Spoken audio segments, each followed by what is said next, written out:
இன்றைய வேத வார்த்தை எரேமியா 1 அதிகாரம் 8 பின்பாகும். உன்னை காக்கும்படி நான் உன்னுடனே கூட இருக்கிறேன் என்று கர்த்தர் சொல்லுகிறார்.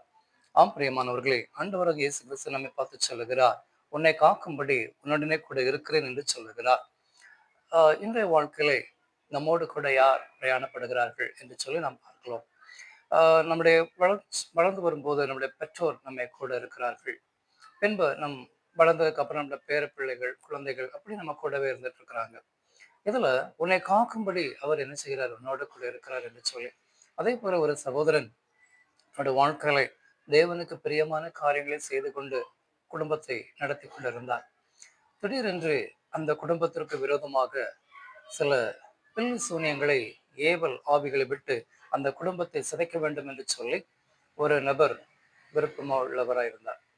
அப்போ இந்த மகன் ஆண்டவருக்கு பிரியமா இருக்கும் பொழுது ஒன்றும் என்ன செய்ய முடியாது, அசைக்கப்பட முடியாது.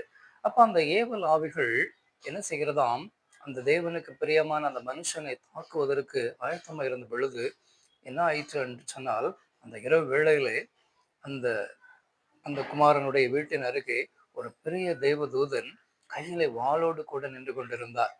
சங்கார தூதன் நின்று கொண்டிருந்தார்.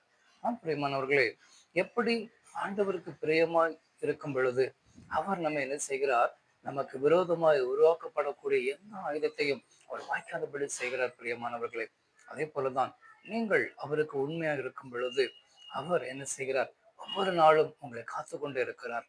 நீங்கள் தூங்கும் பொழுதும், நீங்களுடைய வேலை செய்யும் பொழுதும், உங்களுடைய போக்குவரத்திலும், நீங்கள் வண்டிகள் ஓட்டிச் செல்லும் போது கூட, உங்களுடைய பிள்ளைகள் கூட என்ன செய்கிறார், உங்களை பாதுகாத்து கொண்டே இருக்கிறார். பிரியமானவர்களே, அந்த பாதுகாப்பு நமக்கு நிரந்தரமா இருக்க வேண்டும் என்று சொன்னால், நீங்கள் அவர் மீது நம்பிக்கை, விசுவாசம் வைக்கும் பொழுது கட்டாயம் அதை பெற்றுக் கொள்வீர்கள்.